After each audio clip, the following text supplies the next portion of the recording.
وأشهد أن محمدا عبده ورسوله الكريم اللهم صل وسلم على نبينا محمد وعلى آله وأصحابه أجمعين أما بعد رب اشرح لي صدري ويسر لي أمري واحلل عقدة من لساني يفقهوا قولي.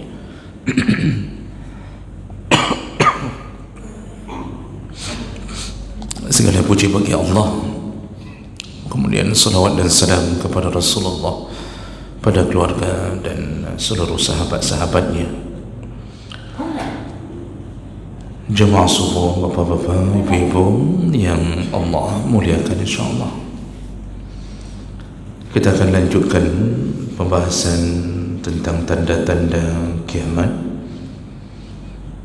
Di pertemuan kita yang sebelumnya, kita sudah membahas di antara tanda kiamat kecil yang dikabarkan oleh Nabi SAW, yaitu orang-orang sepeninggal Nabi. Yang dimaksud adalah yang berada di akhir zaman. Mereka lebih banyak menyandarkan hidupnya pada musnad. Apa itu musnad? Yaitu selain daripada kitab Allah. Jadi kita sudah jelaskan bahawa di penghujung zaman, kata Nabi, umatnya itu banyak berpegang untuk menata kehidupannya. Mereka menyandarkan kepada selain Al-Quran. Dimulai dari bacaannya, mulai yang mengatur pikirannya, lalu yang mengatur tindakannya. Mereka mengandalkan kitab selain daripada kitab Allah.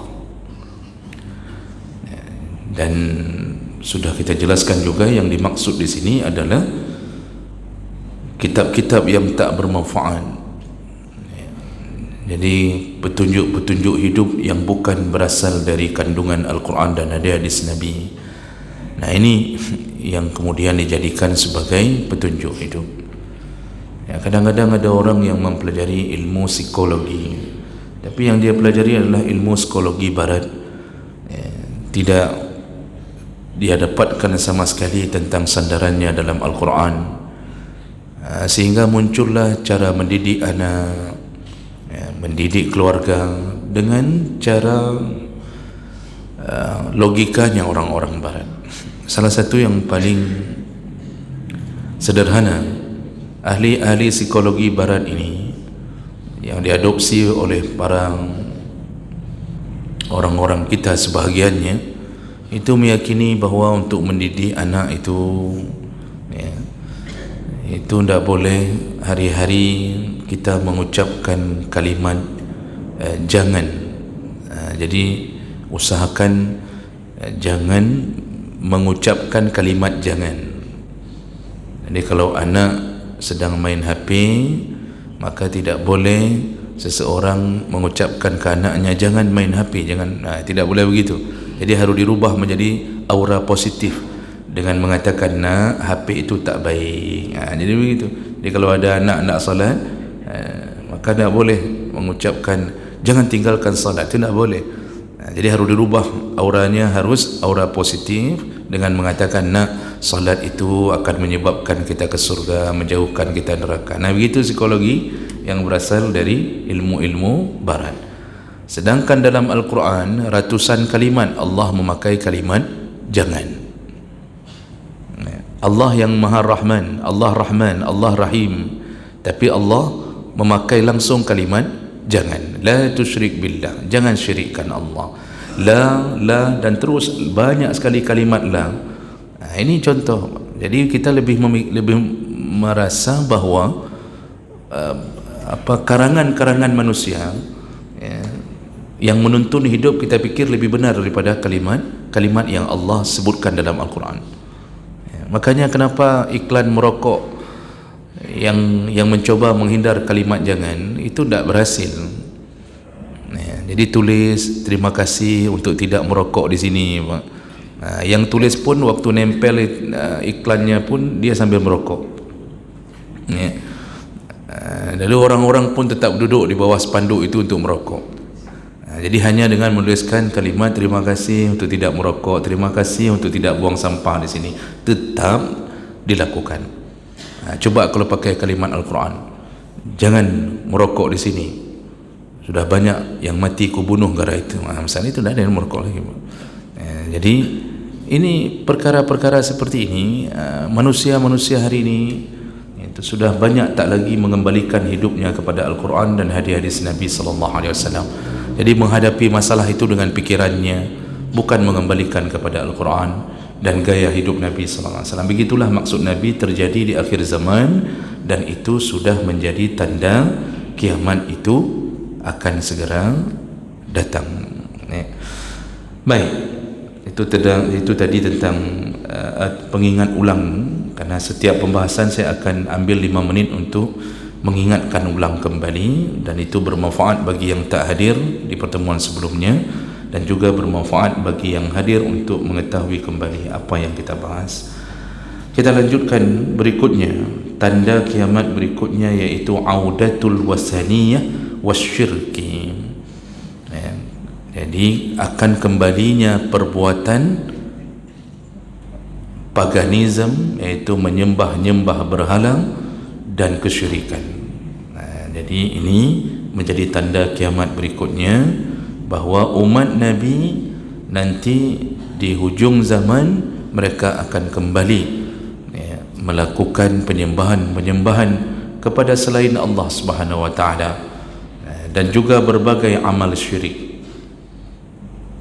Jadi Nabi sudah mengajarkan banyak perkara agar manusia menyadari kesyirikannya selama ini.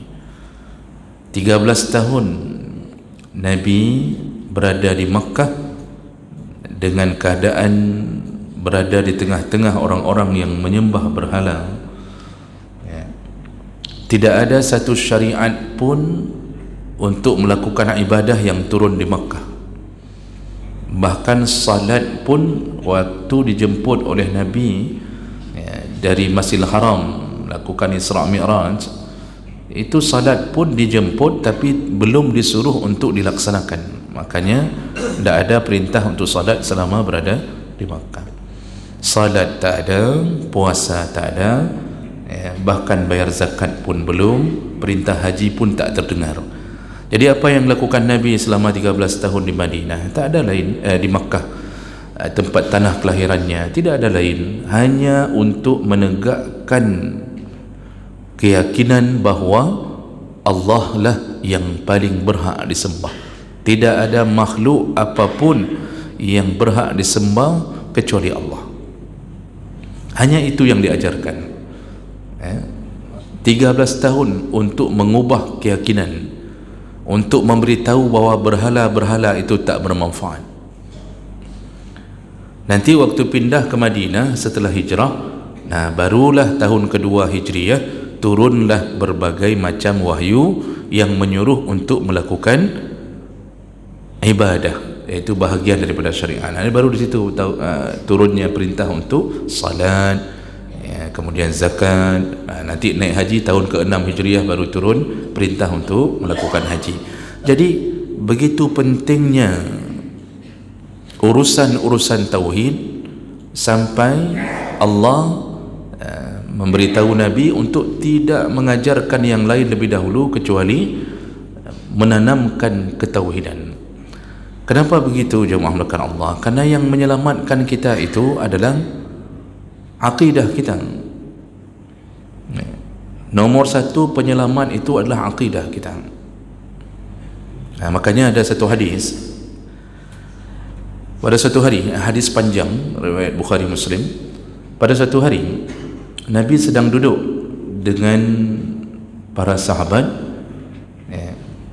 dan di situ ada Abu Hurairah, ada Umar bin Khattab, ada Abu Bakar dan seterusnya. Tiba-tiba tanpa aba-aba Nabi keluar dari majlis itu. Jadi Nabi pergi keluar dari masjid, tanpa aba-aba, tidak ada pemberitahuan, tidak ada izin dari para sahabat, tidak meminta izin daripada sahabat, langsung Nabi keluar. Lalu kemudian para sahabat menunggu Nabi kembali. Sudah berselang lama, ya kira-kira setengah jam, tapi Nabi tak kembali. Timbullah syak wasangka dari para sahabat, timbul kekhawatiran, ini Nabi kemana? Mereka mulai khawatir Nabi diculik lalu kemudian dibunuh oleh orang-orang kafir yang berada di Madinah. Itu rasa ketakutan para sahabat.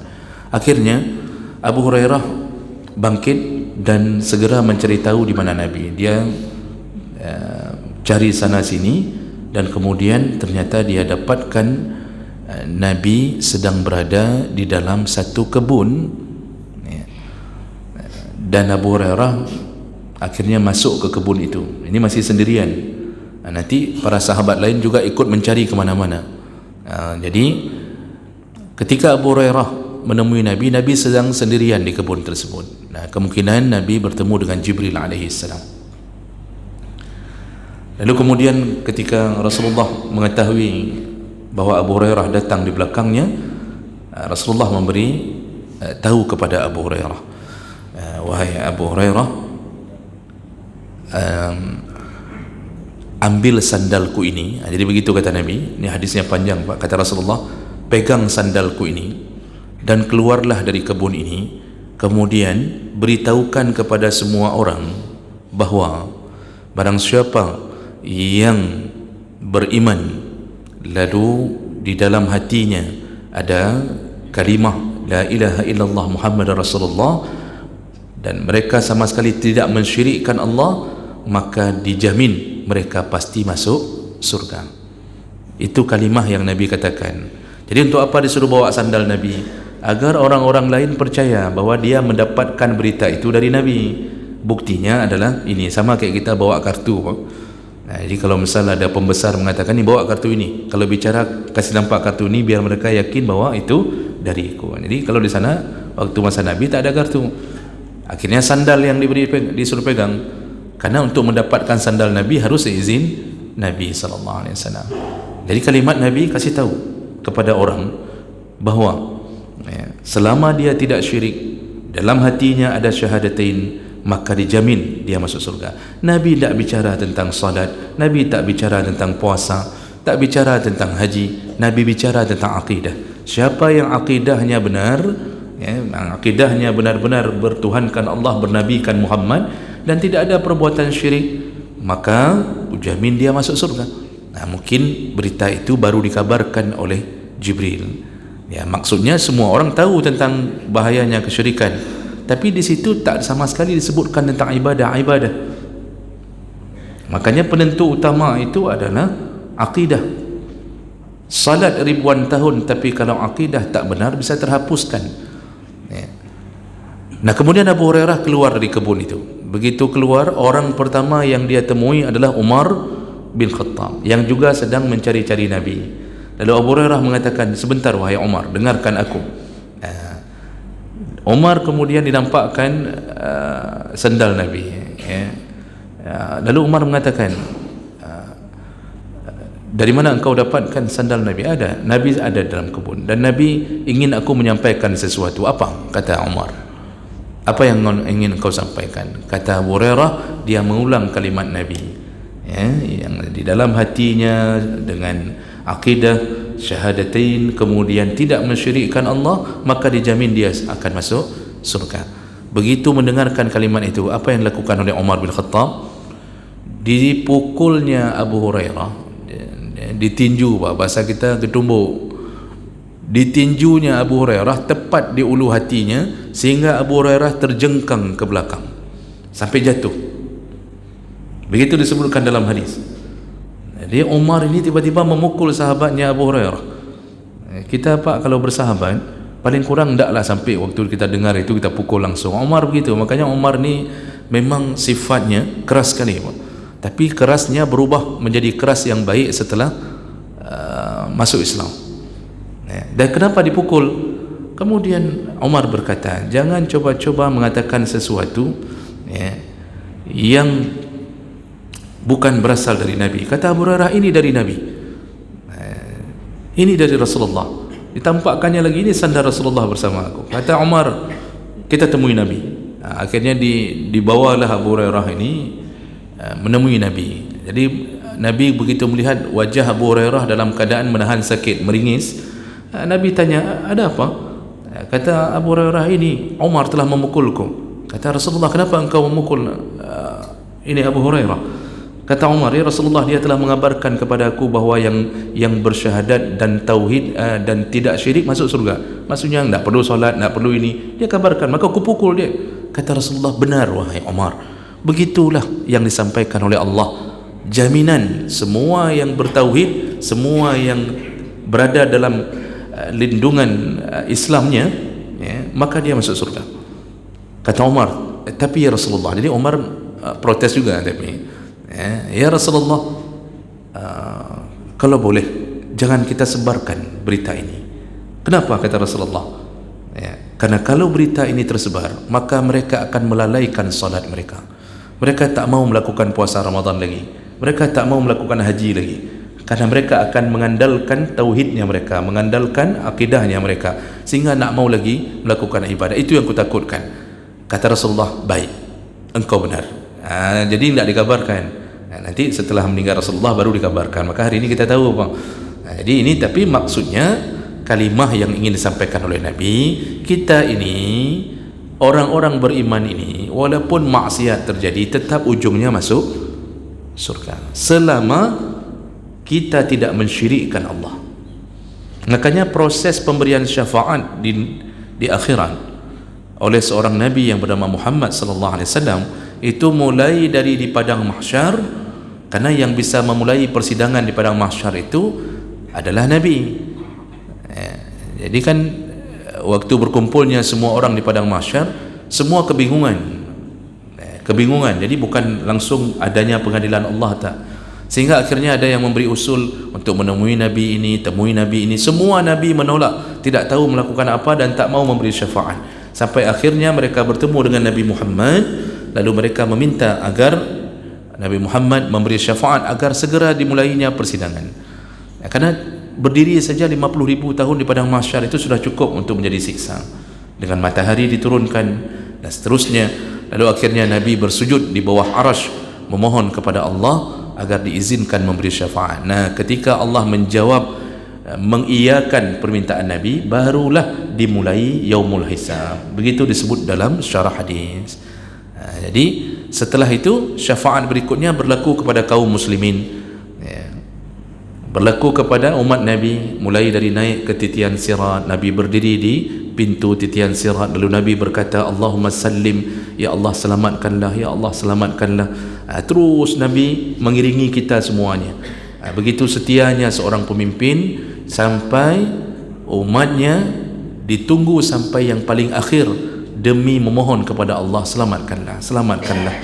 Begitu Nabi kita Muhammad sallallahu alaihi wasallam. Maka kemudian masuklah orang, ada yang masuk ke neraka, masuk ke surga berdasarkan amal yang dia lakukan. Nabi berhak memohon, Nabi diizinkan Allah memberi syafaat untuk menghindar dari neraka juga, itu proses berikutnya. Nah, kemudian yang masuk neraka, apakah masih mendapat syafaat Nabi dari kalangan umat Muhammad? Kita juga tidak ada sebuah jaminan surga langsung.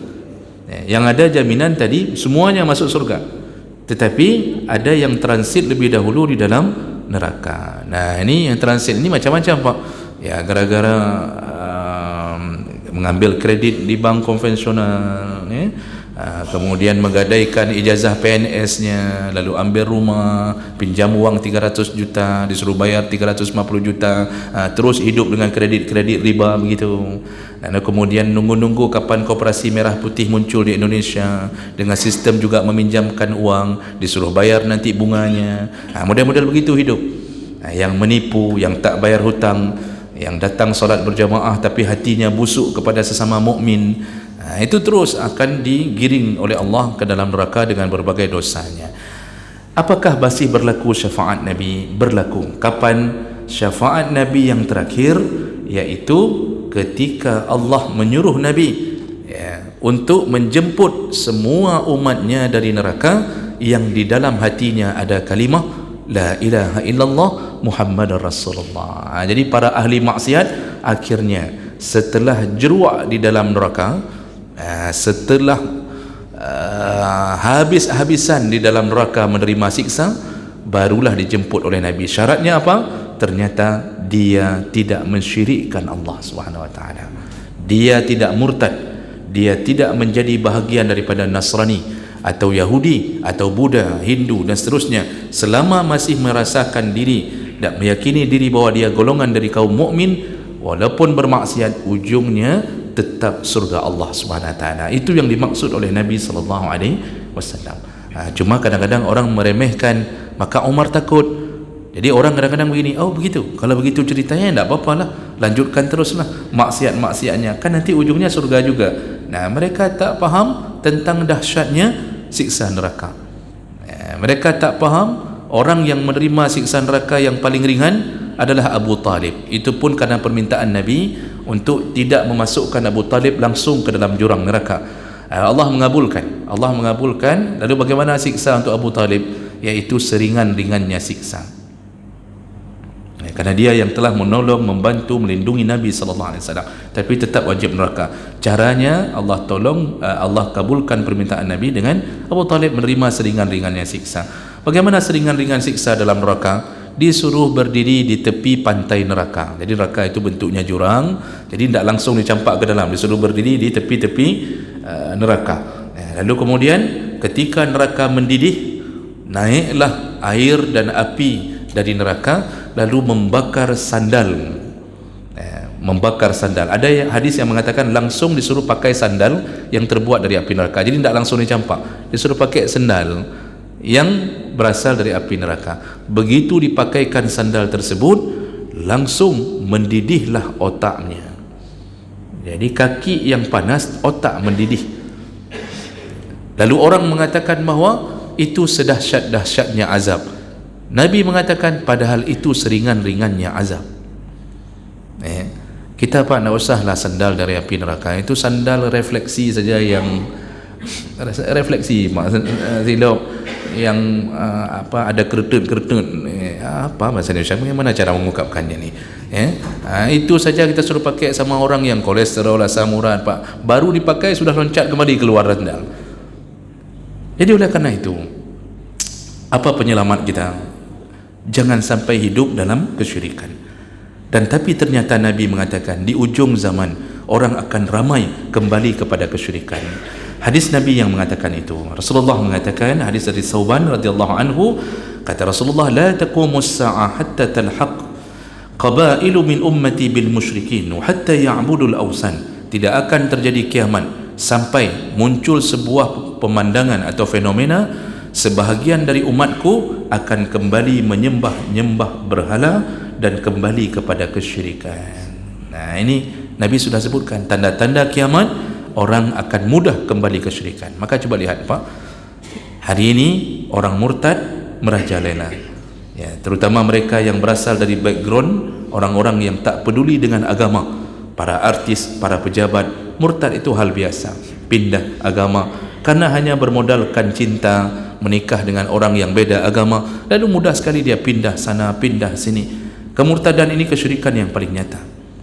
Oh, kita yang tak murtad, kita mungkin orang Aceh susah murtad, walaupun ada.